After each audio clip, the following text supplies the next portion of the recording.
अस्सलाम वालेकुम रहमतुल्लाहि व बरकातुहू। अच्छा वीडियो पैगाम है स्पैशली तौर पर जिन्ने भी साडे पाकिस्तानी वीर भरा पाकिस्तान तो यूनान आना चाहते हैं, स्पैशली तौर पर वो वीर भरा कि जिन्हों ने नवा वीज़ा किसी ने लैन वास्ते तो कोई कमिटमेंट कर रहे हैं। पहले नंबर तो गल है कहना चाहना कि तकरीबन 3 महीने तक अपॉइंटमेंट ऑलरेडी बुक हो चुकी ने, और अगर नवा वीज़ा तुसी किसी को लेना चाहते हो तो तुसी किसी ने कमिटमेंट कर दो तो बात अपने ज़हन नशीन कर लवो कि 3 महीने तक तुहानू कोई अपॉइंटमेंट भी नहीं मिल सकती और तुस अपने पैसे ही लॉस करने हैं।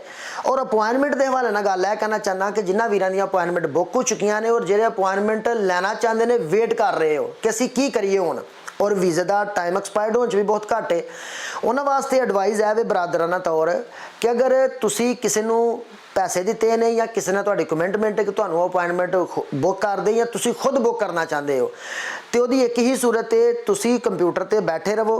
किसी टाइम अगर कोई अपॉइंटमेंट अप्रूवल नहीं होंगी, कोई चांस मिलता है, कोई स्लाइड खाली मिलती है तो तुसी फटाफट बुक कर लवो, क्योंकि यह सीन हो सकता, अदरवाइज कोई सीन नहीं है। और दोबारा तो रिपीट करना चाहना, जो नवा वीज़ा लेना चाहते हो किसी नाल भी कोई डील ना करो।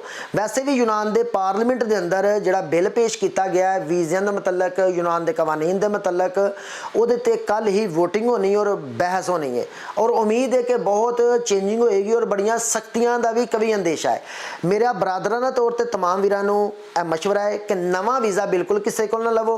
अगर तुहाडे कोल वीज़े मौजूद ने यानी कि तुहानूं अपवासी नंबर पाकिस्तान मिल चुका है तो अपॉइंटमेंट भी नहीं तुसी लै सके तो फिर बिल्कुल भी इस तरह की गलती भी ना करो और अपॉइंटमेंट की ट्राई ही करो अगर जिन्होंने नहीं मिली।